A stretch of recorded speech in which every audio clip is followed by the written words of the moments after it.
كده يعني. طيب الجزئيه قالها كابتن سيد معوض، قال لك انه انت ما ينفعش تسيب اللعيبه بتاعتك لحد الفتره ديت. الزمالك وعلى لسان مسؤوليه قال لك احنا جاهزين بشيكات مفتوحه، والاهلي لديه لعيبه ايضا في فتره انتقال حر دلوقتي زي رامي ربيعه وزي ياسر ابراهيم. الا تخشى ان يكون رد الزمالك على الاهلي بالصفقتين دولت، بما انه الزمالك محتاج ان هو يرد الرد ده، وبما انه الزمالك قال هذا التصريح بالفعل ان هناك شيكات مفتوحه للتعاقد مع لعيبه من النادي؟ قالها مسؤولين في الزمالك يعني. قالها مسؤولين في نادي الزمالك.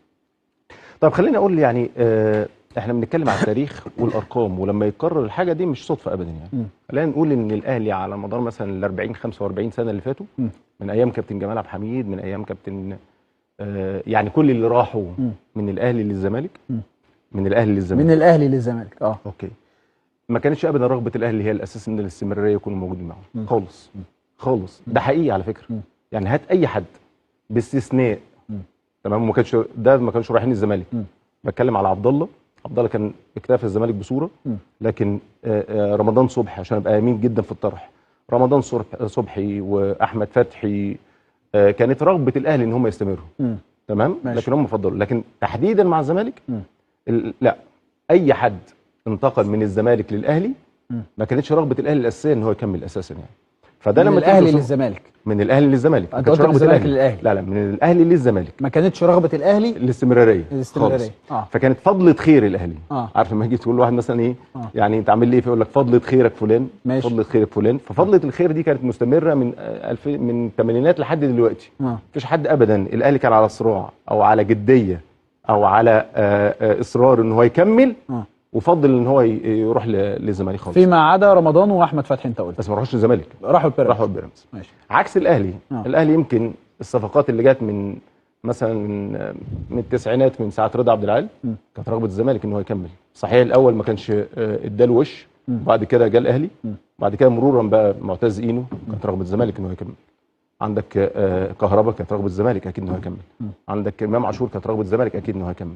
حتى بن شرقي كانت رغبه الزمالك ان هو يرجع. النهارده انت بتتكلم في زيزو. تمام. الاهلي بالتعاقدات الاخيره اللي جايه من الزمالك استفاد على فكره.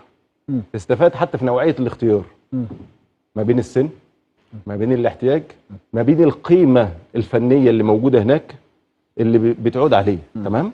فاذا يعني حته ان انا عندي شيكات على بياض او شيكات مش عارف مفتوحه او شيكات، اعتقد يعني الامر ده يتقال ليك انت قبل ما يتقال لنا احنا.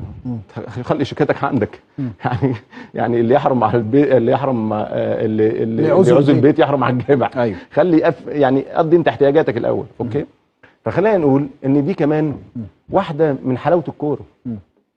يعني بص التناول طب هتقول الكلام ده لو الزمالك اخذ رامي ربيعه وياسر ابراهيم؟ حلاوه الكوره والله يقدر يتكل على الله، مفيش مشكله.